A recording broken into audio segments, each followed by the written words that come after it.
This is Tutes for Tape Part 10. I found my adamantine, and I actually did it cheating, I guess. I got patient. What I did in the volcano map, you can go to the top of the volcano,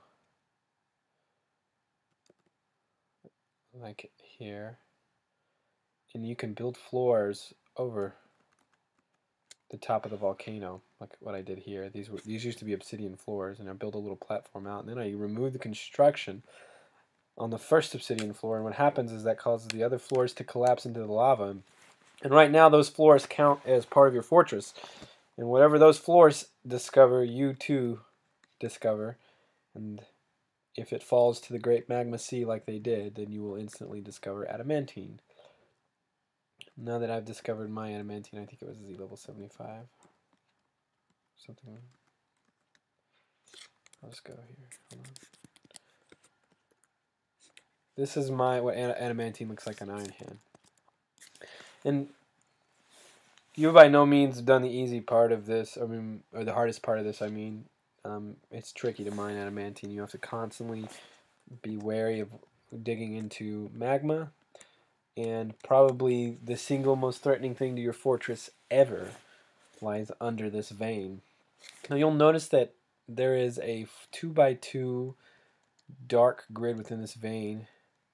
Usually that's going to be a hole that leads into hell. If it's deep enough, it'll be a hole that opens up into hell. And once you open that hole, there's no turning back. All the ghosts and ghouls and fiends of hell will pour from that hole, and you can't stop them. And they're incredibly tough to kill. And I've never beaten that force. They have always conquered my fortress. So we have to be extra careful not to awaken them. What I'm going to do is I'm going to actually dig a Z level or two up and around. This way, I don't have to deal with the annoying magma notification, because it'll stop the game and pause. Oops. It'll stop the game and pause every time you try to dig in warm stone, and that's really annoying. That's probably the most annoying thing about having to mine for adamantine, and it's probably what takes up the most time, is just getting rid of those damn messages. And we're going to start with that and see what kind of stuff he discovers digging through there.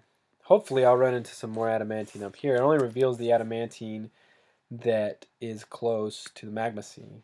Sometimes you can get lucky and there will be veins and veins and veins of adamantine going all the way up.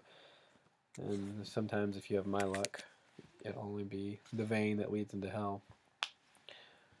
And I've found it in two places. Well, I guess it's technically one, but I have some over several Z levels, which means I might not quite dig into hell. I'm going to guess that this is the hole that leads to hell, so I'm going to be really careful. I've guessed wrong before, and I don't want to. I always save, by the way, right before I dig into the adamantine, and maybe this is considered cheating, but I'll save, and if I unleash hell, I'll quit my game. I'll just force quit my game, and then I'll get out of there. This isn't as deep as I had been digging either. I dug all the way to 160 or 165, and it turns out the magma sea was only at about 70, which is pretty shallow. That's good if you're trying to do adamantine quickly. I'm getting huge waves of migrants, by the way. It's really annoying me. Alright, so we're going to go back up here and see what he's doing. Where the hell?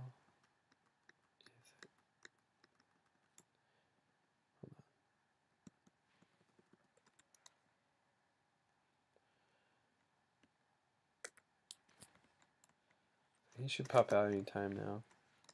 Oh, he stopped digging. In the meantime, while we're waiting, I'm going to go ahead and set another hotkey here. And you can do that with capital H. And I'm going to set a hotkey here so I don't have to always find it. I'm going to go back up here. I'm going to show you what I was talking about, these upright spear traps. I'm going to place one right here. One spear. Done selecting. Right here.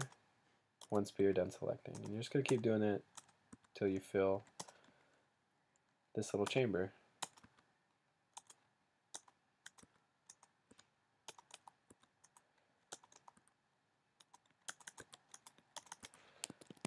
And I'm also going to put a lever right here, because we're going to hook all those up. And that's pretty tedious too, but you'll appreciate it later. It'll save you a lot of time. You don't even have to build one of these every barracks. Usually one's enough. You can cycle your military to train and alternate. I have a lot of idle dwarves, by the way, so they're all getting to work. Now, to really understand this, let's go back down real quick and see what... Okay, he's still digging. To really understand how this works, you need to understand burrows, and burrow can be designated with a W. And all a burrow really is, think of it like a restricted zone. And you need to always have at least one burrow to send all your civilian dwarves when you're under attack. And I always make it my dining hall.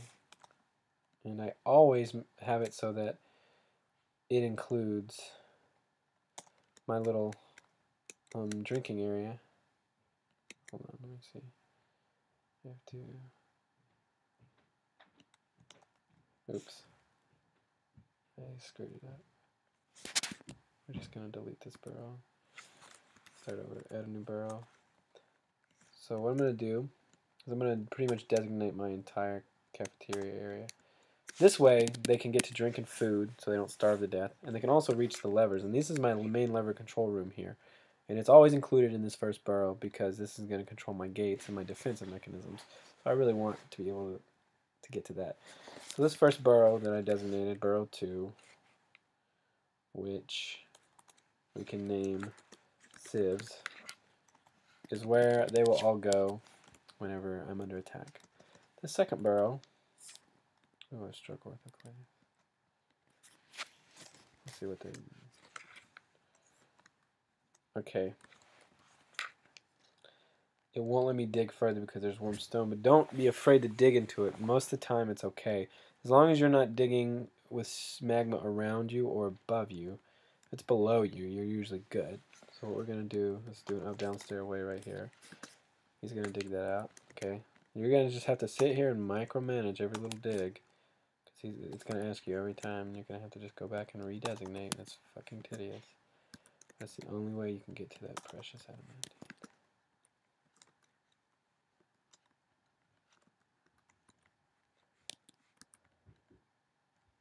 Anyway, meanwhile, we'll leave that to go back upstairs. You want to add a burrow that is defined only in this 3x3. We're going to name it training. And the reason we want to set a burrow in here is because you don't want your military dwarves to leave this area while they're training. That way they can just, they're forced to train and they're forced to get better. And in future tutorial, I'll teach you how to schedule a military so that they automatically go to that room every now and then. And then you can alternate, oh no, you can alternate maybe a month in the training room, a month in the barracks, and then give them a month off once a year. And you can have more control over when they train. My farmer's been missing, so I bet he fell into fucking lava or something. Anyway, we'll continue with the adamantine after this.